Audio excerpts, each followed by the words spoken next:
class. We are in the math class, and as we do it, math is fun. I can do math, you can do math, we all can do math. Thank you. Today we want to have a revision. We'll start by revising what we've learned so much.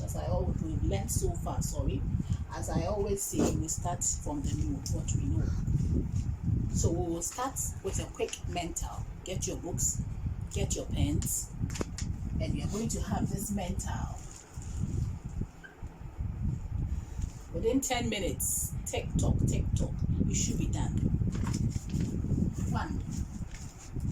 12 times 5. And I will hint you after I'm done with the questions. Number 2, 16 times 5.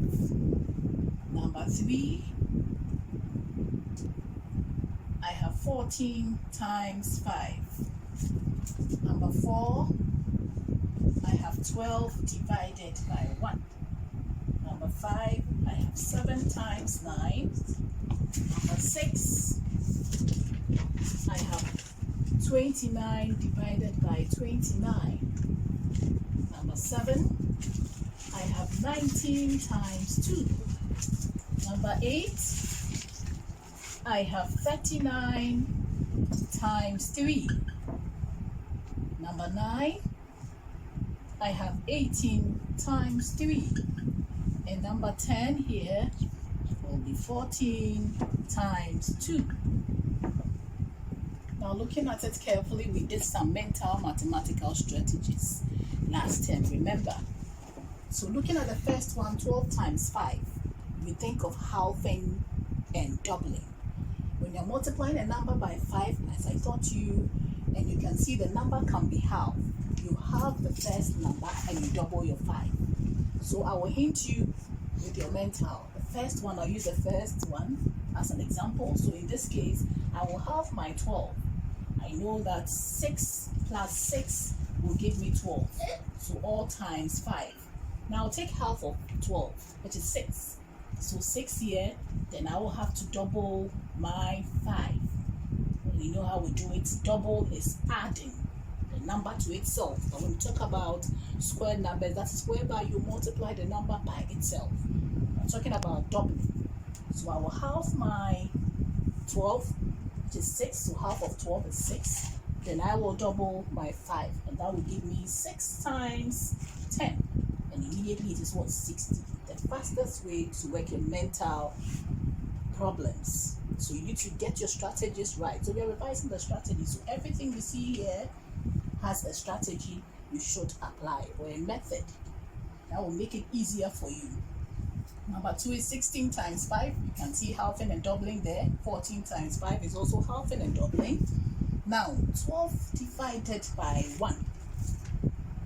Think of the division we did in last term and the rules, the facts in division I gave to you.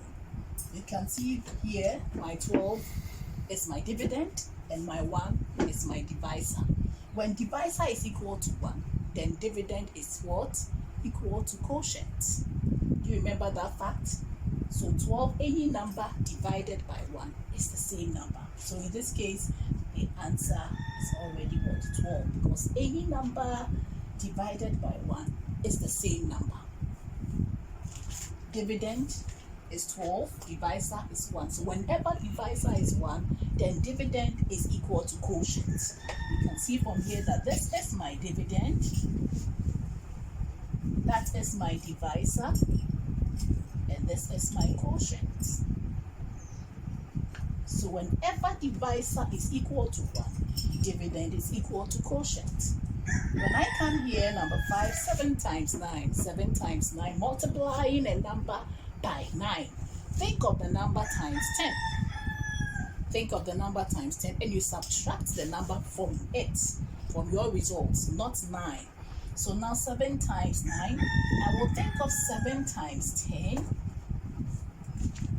Then I will subtract 7 from it. So 7 times 10 will give me 70. Take away 7. Then that will give me what? 63. And that is my answer. Voila. Good to go. Very fast and simple, straight to the point.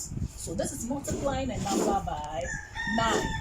When you come here, 29, number 6 says 29 divided by 29.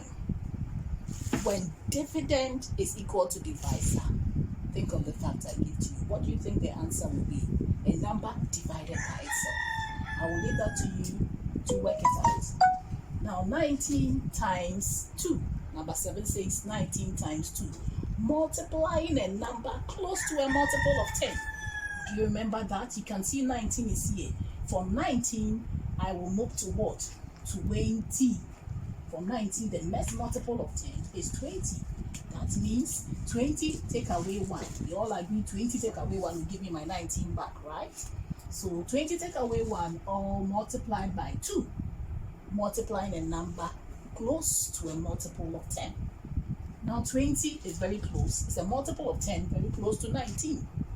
So it will be 20, take away 1, all into brackets, multiplied by 2. So I'll open up my bracket and I'll get 20 times 2 here, all into brackets, take away 1 times 2. Pardon my board. It is not as big as the one in the school. So 20 times 2, in this case, annexing and adding zeros come here. I'll just multiply my 2 by 2. I'll keep my 0 aside. 2 times 2 will give me what? 4.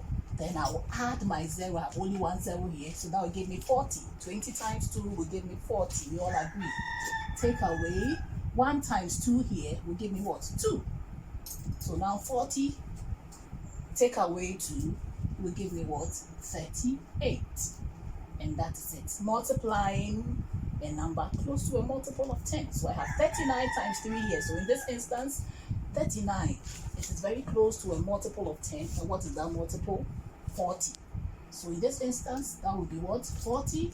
Take away 1. All multiplied by 3. You work that out. Open the brackets, multiply 3 by 3, and solve it systematically, and you arrive at your answer. Now I have 18 times 3 here. You know we have halving and doubling, and we have halving method. In this instance, I can't double my 3, but I can halve my 18. We double the other number if it is 5. But in this instance, I can't double my 3, so I'll use the doubling method, whereby I will have my 9 plus 9 here, all multiplied by 3. So I'm using the doubling method here, 18 times 3. So I'll have my 9 times 3. I'll open up my bracket and multiply 3 all into brackets, plus my 9 times